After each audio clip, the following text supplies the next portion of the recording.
জাতীয় দলে আছেন রাকিব ফাহমিদুলরা, বয়সভিত্তিক দলে খেলার জন্য প্রস্তুত তানিল মোরশেদ নেহানরা, ফারহানরা আছেন রাডারে। এর বাইরে তাসিন ও অমিতের মতো প্রতিভাবানদের বাংলাদেশের পাসপোর্ট হয়ে গেছে। সব মিলিয়ে উইংয়ে যেন ক্ষুরোধার বাংলাদেশ। আগামীতে দীর্ঘদিন এই জায়গায় যেন নিশ্চিন্ত থাকতে পারবে বাংলাদেশ দল। উইংয়ে বাংলাদেশের সম্ভাবনা নিয়ে বিস্তারিত থাকছে প্রতিবেদনা। ফুটবলের সৌন্দর্য কি? বেশিরভাগের কাছে ফুটবলের সৌন্দর্য গতি, ড্রিবলিং স্কিল আর পায়ের ফুটওয়ার্ককে। মেসি, রোনালদো, নেইমার থেকে ভিনি, ইয়ামালদের এই প্রতিভা ও সৌন্দর্যের দিকে তাকিয়েই সবাই মুগ্ধ হয়েছেন। বিশ্ব ফুটবলের এত প্রতিভাবান উইঙ্গারদের দেখে দর্শকদের আফসোস হতো, শুধু বাইরের দেশেই কি থাকবে এমন উইঙ্গার, বাংলাদেশে কি মিলবে না এমন কিছু? ভক্তদের অপেক্ষার দিন শেষ হতে চলেছে। এবার বাংলাদেশে উঠে আসছে প্রতিভাবান উইঙ্গার, যারা আগামী দিনের প্রতিপক্ষের জন্য হতে পারে আতঙ্ক। সবচেয়ে দারুণ বিষয় হলো, শুধুমাত্র জাতীয় দল নয়, বয়সভিত্তিক দলও উইঙ্গার মিলেছে বাংলাদেশ দলের জন্য। জাতীয় দলে বাংলাদেশের লেফট উইংয়ে খেলে থাকেন ফাহমিদুল ইসলাম। ইতালির চতুর্থ বিভাগ লিগে খেলা ফাহমিদুলকে নিয়ে নিঃসন্দেহেই কারো সন্দেহ নেই। এখনও উন্নতির জায়গা আছে বটে, তবে গতি, ড্রিবলিং এবং পাসিংয়ে ফাহমিদুল বেশ দক্ষ, তা বাংলাদেশের অধিকাংশ ফুটবল ফ্যানদেরই জানা।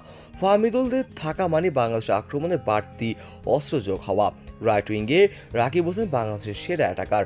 বসুন্ধরা কিংসে খেলা রাকিব আগে থেকে বাংলাদেশের সেরা উইঙ্গার, বাংলাদেশের সেরা গতিশীল খেলোয়াড়ও বটে তিনি।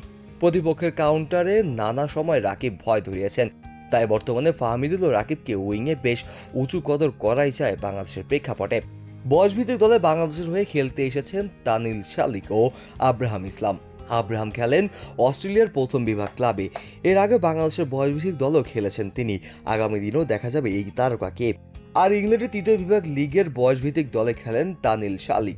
সেখানেও স্টিভেন্স এফসির যুব দলে তার পারফরমেন্স নজর কাড়া। খুব শীঘ্রই ডাক পাবেন স্টিভেন্স এফসির মূল দলেও। এ তারকা মাঠ মাঠাবেন বাংলাদেশ যুব দলের হয়ে। দেশি ইয়ামাল হিসাবে খ্যাতি অর্জন করেছেন মোর্শেদ আলী। সাফের শিরোপা না জিতলেও সমর্থকদের মনে জায়গা করে নিয়েছেন অনূর্ধ্ব-19 দলের এই উইঙ্গার। গতি, ড্রিবলিং, ফিনিশিং সবখানেই মোর্শেদ অনন্য। আগামী দিনের অনূর্ধ্ব-23 দলে দেখা যাবে এই মোর্শেদকে।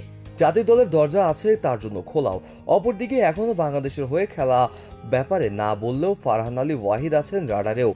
ফুলহার মতো ক্লাবের যুব দলে খেলে ফারহান, বাংলাদেশে হতে পারেন বড় পাওয়া। জাতীয় দল ও কাছাকাছি বয়সভিত্তিক দলে তো খেলোয়াড় আছেই, অন্যদিকে খেলোয়াড় আছেও অনূর্ধ্ব-17 পর্যায়েও।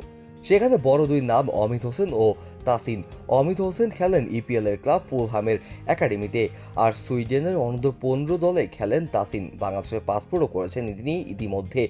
এই দুইজন স্কিল দিয়ে এর মাঝে সবার নজর কেড়েছেন। আগামী দিনে এদের উপর বাজি রাখতে পারে সবাই। সব মিলিয়ে উইংয়ের দীর্ঘদিনের জন্য নিশ্চিত থাকতে পারে বাংলাদেশ। তবে এবার দেখা যাক এই খেলোয়াড় বাংলাদেশের ফুটবলকে কতদূর উপরে নিয়ে যেতে পারে।